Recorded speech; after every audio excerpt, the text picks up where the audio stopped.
वहीं जम्मू कश्मीर के मुख्यमंत्री उमर अब्दुल्ला का आरोप है कि बीजेपी किश्तवाड़ हिंसा का सियासी फायदा उठाने की कोशिश कर रही है।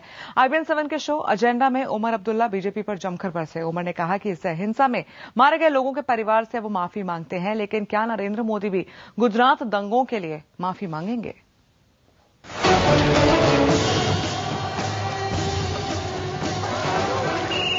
किश्तवाड़ हिंसा पर जमकर सियासत हो रही है। रविवार को हैदराबाद में एक रैली में मोदी ने किश्तवाड़ हिंसा का मुद्दा उछाला तो जेटली ने संसद में उमर सरकार को घेरा। बीजेपी के हमलों पर उमर अब्दुल्ला ने भी जमकर पलटवार किया है।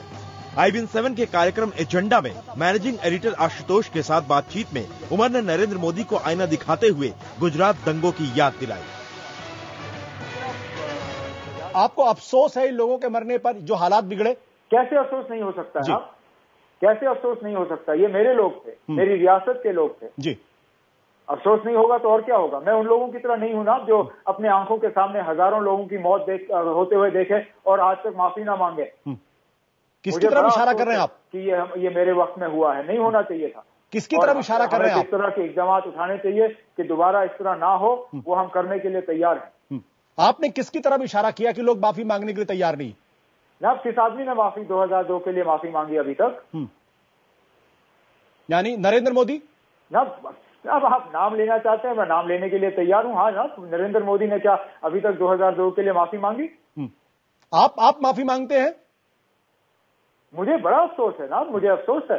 और मैं जिन घरों पे ये सदमा पहुंचा है, मैं उनके घर वालों से माफी चाहता हूं कि मेरी हुकूमत के दौरान ये हुआ है। नहीं मरने चाहिए थे ये 3 लोग। और आप चाहते हैं यही बात नरेंद्र मोदी साहब भी कहें 2002 के लिए? वो कभी, उसकी हिम्मत नहीं है कि वो कभी 2002 के लिए माफी मांगे। उसने अगर माफी मांगनी होती अभी तक मांग लेता।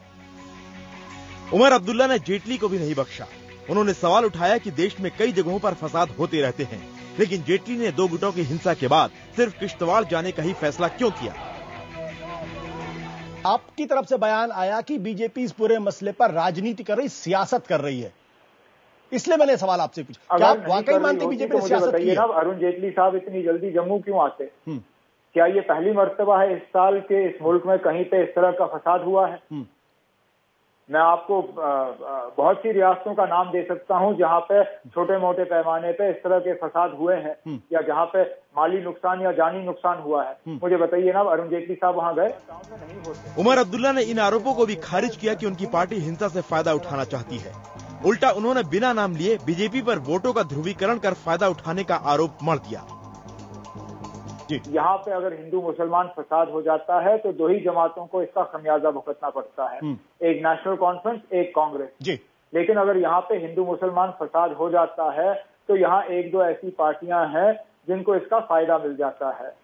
आप नाम बताएंगे ऐसी पार्टियों का? अब नाम तो लोगों के सामने है और मैंने आपसे पहले भी कहा है कि जिन लोगों को 2008 का फायदा मिला वो इस तरह के हालात दोबारा कायम करना चाहते हैं, जहां पे अभी तक मुझे जम्मू के लोगों को मुबारकबाद देना होगा कि उन्होंने इन लोगों को कामयाब होने नहीं दिया। उमर अब्दुल्ला के तेवरों से साफ है कि उन्होंने बीजेपी के आरोपों पर बैकफुट पर जाने के बजाय आक्रामक रुख अख्तियार कर लिया है।